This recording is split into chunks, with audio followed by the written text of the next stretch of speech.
আপনারা কেউ কি মনে কষ্ট নেবেন আমি যদি এই যে মাইক ম্যানের সাথে একটু কথা বলি? ওকে তিরস্কার করবেন? করবেন না। ছোট ভাই, তুমি আমার একটা কথা বলি, মনে কিছু করিও না। তুমি আজকে ঈশার নামাজ পড়ো নাই কিন্তু। হাসতেছেন কেন? আরে বলো, কোন জায়গায় আসছি ভাই? আপনার কি যে কোনো কথায় হাসেন? কথা বুঝবেন আগে, কত গুরুত্বপূর্ণ কথা বলতেছি। আমার আসলে ওয়াজ করার ইচ্ছাই চলে যাচ্ছে দিন দিন।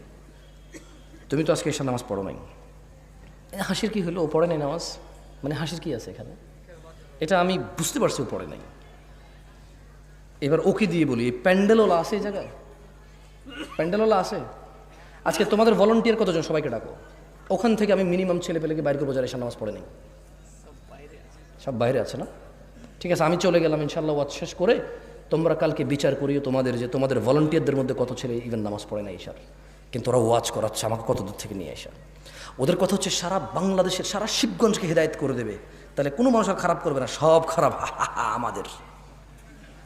কারণ হুজুর নিয়ে আসছে দূর থেকে, সব মানুষের হিদায়ত করে দেবে, কেউ আর অন্যায় করবে না। তাহলে একমাত্র অন্যায় করার বাকি কে থাকি? আমরা আয়োজন করে হুজুর নিয়ে এসে সবাইকে ফু দিয়ে হেদায়ত করে দেবে। ফু দিয়ে হেদায়ত হয় না? ফু দিলে হেদায়ত হয়? হেদায়ত কে দেয়? চাইতে হয় কিনা? কারা চায়? যারা জান্নাতের আশা করে, যারা জাহান্নামের ভয় পায়। একটা মাইকম্যান এই শীতকালের সিজনে এমন কোনো দিন নেই যেদিন সে ওয়াজ শোনে না।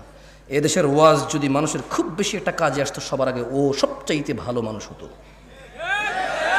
আমি ওকে খারাপ বলছি না, আমি ওকে মানুষ হিসেবে খারাপ বলছি না। আমার ওয়াজ যদি কারো কাজে আসতো, আমি বিলিভ করি প্যান্ডেলওয়ালা, মাইকওয়ালা আর স্বেচ্ছাসেবক ভলান্টিয়ারদের সবার আগে কাজে আসতো। কিন্তু আমি দেখেছি এদেশের আয়োজকদের মধ্যেই বেনামাজি, ঘুষখোর, সুদখোরে ভরপুর থাকে। দু একজন ভালো থাকে, দু একজনের ইচ্ছা চেষ্টায়। বাকিরা যে সাড়া দেয় এটার জন্য তারা নেকি পাবে যদি তারা নামাজি হয়ে মরে। আর বেনামাজি মরলেও হিসেবেই আসবে না। আল্লাহ আমাদের বোঝার তৌফিক দান করুন।